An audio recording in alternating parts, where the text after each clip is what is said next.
ইনকিলাব মঞ্চের মুখপাত্র জনাব ওসমান হাদী আততায়ীর গুলিতে মারাত্মকভাবে আহত হয়েছিলেন। আহত হওয়ার পর পুরো দেশ জাতি তার জন্য আর্তনাদ করে উঠেছে। তার প্রতি মমত্ব এবং ভালোবাসা, বলতে গেলে যারা তার দ্বারা ক্ষতিগ্রস্ত ছিলেন তাদেরকেও নিশ্চুপ করতে বাধ্য হয়েছে। পুরো দেশ এবং জাতি তার প্রতি যে সহমর্মিতা জানিয়েছে, ভালোবাসা জানিয়েছে, তাকে যেভাবে মানুষ দোয়ায় অন্তর্ভুক্ত করেছে, সাম্প্রতিক সময়ে কোন একজন ব্যক্তিকে নিয়ে এভাবে ঐক্যমত্য হয়নি। যেভাবে তিনি আহত হয়েছেন, নর্মালি এই ধরনের আহত রোগী বাঁচে না, এবং তিনি এখনো পর্যন্ত বেঁচে আছেন। ঢাকা মেডিকেল থেকে তাকে এভার কেয়ারে নেওয়া হয়েছে, সেখানে অপারেশন করা হয়েছে। এভার কেয়ার থেকে আবার তাকে সিঙ্গাপুরে নেওয়া হয়েছে উন্নততর চিকিৎসার জন্য। তিনি এই যে এখন পর্যন্ত যে বেঁচে আছেন, সম্ভবত মানুষের দোয়ায় মহান আল্লাহ রাব্বুল আলামিন তার দিকে ফিরে তাকিয়েছেন। তার অনেক সুকর্ম, ভালো কর্মগুলো সামনে চলে এসেছে তিনি আহত হওয়ার পর। ইতিপূর্বে তাকে একজন রাফ অ্যান্ড টাফ মানুষ হিসেবে মনে হতো। অনেকের কাছে তার অনেক বক্তব্য আপত্তিকর মনে হতো, অনেকে তার প্রতি বিক্ষুব্ধ ছিলেন। কিন্তু সেই হাদী যখন গুলিবিদ্ধ হলেন, যখন আমরা জানতে পেলাম যে তিনি ব্যক্তিগত জীবনে সৎ, তিনি তার কর্মী এদের প্রতি এতটা দয়ালু যে তাদেরকে খাওয়ানোর জন্য তিনি না খেয়ে থাকতেন, তাদেরকে শোয়ানোর জন্য তিনি নির্ঘুম থাকতেন, এবং he was never a ambitious man, he was a pious, একজন ধর্মভীরু মানুষ। ওই যে উল্টোপাল্টা কথাবার্তা বলতেন, ঝাঁকে ঝুঁকে দিতেন বা জোরে জোরে বিদ্রোহী কবিতা আওড়াতেন, এগুলো তার একটা স্টাইল ছিল, কিন্তু তার ভিতরে একটা অসাধারণ সুন্দর মনুষ্যত্ব বোধ কাজ করেছে। ফলে তিনি সেই কোন মঞ্চের লোক, কোন মতের লোক, পথের লোক ইত্যাদি সব কিছু ভুলে গিয়ে একজন ওসমান হাদী, যিনি কিনা জুলাই আগস্ট বিপ্লবের একজন অগ্রনায়ক ছিলেন এবং গত 14টি মাস ধরে এটি রাজনীতির স্বপ্ন বাস্তবায়নের জন্য চেষ্টা করে যাচ্ছিলেন, তার সেই কর্মের প্রতি মানুষ যখন সহমর্মিতা প্রকাশ করেছে, ঠিক সেই সময় বাংলাদেশের চিহ্নিত কতগুলো দুষ্ট চক্র, তারা এই সেই ওসমান হাদীর যে আহত শরীর, তার রক্ত ইত্যাদি নিয়ে যে নোংরা খেলা শুরু করেছে, এই নোংরা খেলার ফলে পুরো রাজনীতিটা এখন অশান্ত হয়ে পড়েছে। প্রথমেই যেটা বলতে হয় সেটা হলো যে এই হত্যা প্রচেষ্টার যে দায়, এটি প্রথমে চাপানোর চেষ্টা করা হলো মির্জা আব্বাসের উপর, এরপর বিএনপির উপর, এরপর আওয়ামী লীগের উপর চাপানোর এখন সর্বচেষ্টা করা হচ্ছে। তারপর সর্বশেষ ওসমান হাদীকে এই মৃত্যুর দরজায় পৌঁছে দেওয়ার জন্য বা তাকে এই যে তার প্রতি গুলি চালাতে উদ্বুদ্ধ করার জন্য একটা পরিবেশ প্রেক্ষাপট তৈরি করার জন্য 4 জন মানুষ দায়ী, এরকম একটা অভিযোগপত্র কোনো একটা থানায় দায়ের করা হয়েছে এবং সেই অভিযোগপত্রের ভিত্তিতে সিনিয়র সাংবাদিক আনিস আলমগীরকে গ্রেপ্তার করা হয়েছে। বলা হচ্ছে যে আনিস আলমগীরের মতো যারা লোকজন রয়েছেন তারাই নানা সময় জনাব ওসমান হাদীকে ব্যক্তিগতভাবে আক্রমণ করে, তার বিরুদ্ধে নানা রকম ন্যারেটিভ তৈরি করে তাকে একজন বিরক্তিকর মানুষ হিসেবে পরিণত করে তাকে এই মৃত্যুর দরজায় ঠেলে দিয়েছে।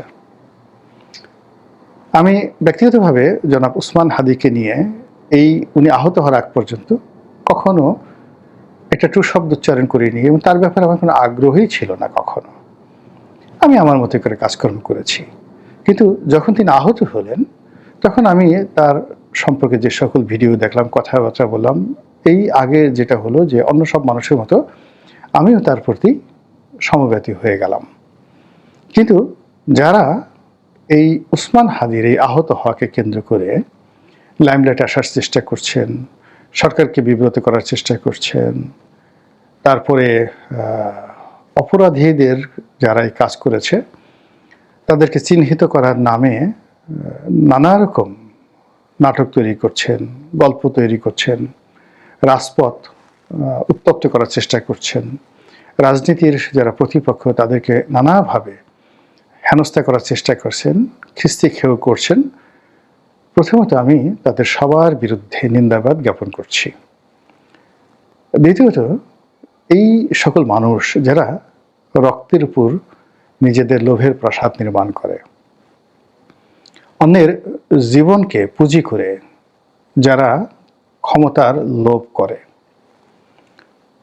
যারা এইরকম একটা হৃদয় বিদারক দৃশ্য, সেই হৃদয় বিদারক দৃশ্যকে পুঁজি করে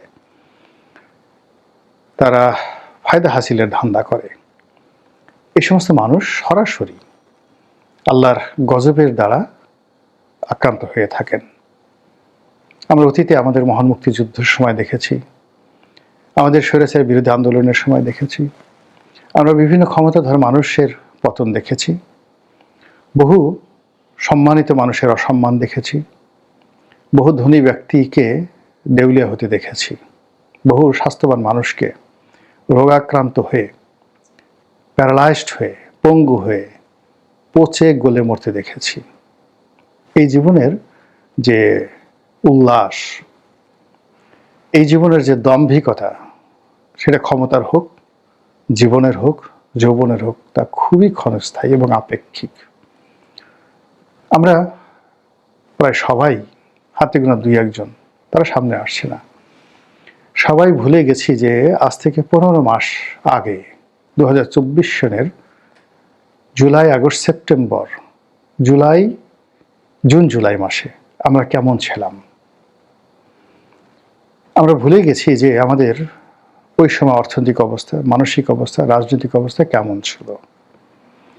আমরা যে এখন সবাই তিড়িং বিড়িং করে লাফাচ্ছি, দম্ভ দেখাচ্ছি, মিথ্যা কথা বলছি, রাষ্ট্র ক্ষমতাকে ব্যবহার করছি, রাষ্ট্রীয় অর্থ লুটপাটের চেষ্টা করছি, ঘোর দুর্নীতিতে আকণ্ঠ নিমজ্জিত হয়ে যাচ্ছি এবং আমাদের প্রতিপক্ষকে সাবেক স্বৈরাচার, ফ্যাসিস্ট হিসেবে যাকে আমরা গালাগাল দিই, সেই আওয়ামী লীগ সভানেত্রী শেখ হাসিনার যে সকল দোষ ত্রুটি আমরা সেই গত 15 বছর যাবৎ বলে আসছি এবং এখন যেগুলো আমরা আরও 100 গুণ ফুলিয়ে ফাঁপিয়ে বলছি, তার চেয়েও মর্মান্তিকভাবে, নিষ্ঠুরভাবে আমরা এই গত 14 মাসে যে সকল অপকর্ম করেছি এবং করে যাচ্ছি, তার পরিণতি নিঃসন্দেহে খুব দ্রুতই আমাদের দিকে চলে আসবে। আমাদের এই ক্ষুদ্র জীবনে আপনাদেরকে একটু স্মরণ করাই দিচ্ছি। দেখুন তো, স্বাধীনতার পরে যারা দম্ভ দেখিয়েছিল, সর্বহারার পার্টির নামে যারা সারা বাংলাদেশের হাজার হাজার মানুষকে খুন করত শ্রেণী শত্রু নিধনের নামে, একজন সর্বহারার লোক আছে? তাদের সুন্দর পরিণতি হয়েছে বলতে পারেন? নাই। এরপরে দ্বিতীয় শক্তি হিসেবে জাসদ, এদেশের হাজার হাজার তরুণ তরুণীর জীবন ধ্বংস করে দিয়েছে এই জাসদের রাজনীতি। বলুন তো, জাসদের একজন সিঙ্গেল লোক সুন্দরভাবে সম্মান সহকারে মরতে পেরেছেন, মর্যাদা সহকারে মরতে পেরেছেন, তাদের পরিবার পরিজন এই সমাজে খুব ভালো অবস্থানে আছেন? নেই, কাউকে দেখাতে পারবেন না। এরপরে সেই বাকশাল এবং বঙ্গবন্ধুকে কেন্দ্র করে যে চক্রটি, তারা সেই কম্বল চোর হোক, টিন চোর হোক, সোনা চোর হোক, সেই রিলিফ চোর হোক, যার কথা বঙ্গবন্ধু বলে গেছেন, একজন লোকে দেখান তো এই বাংলায় বেঁচে আছে সম্মান নিয়ে, মর্যাদা নিয়ে, এবং তাদের পরবর্তী প্রজন্ম সেই রিলিফ চোর, টিন চোর, বিস্কুট চোর, চিনি চোর, এই সিন্ডিকেটের সদস্যদের একটি বংশের একজন লোক এই বাংলাদেশে ভালো আছে আমাকে একটু দেখান, আমি দেখিনি। এরপরে যারা পরবর্তীতে সন্ত্রাস করেছে,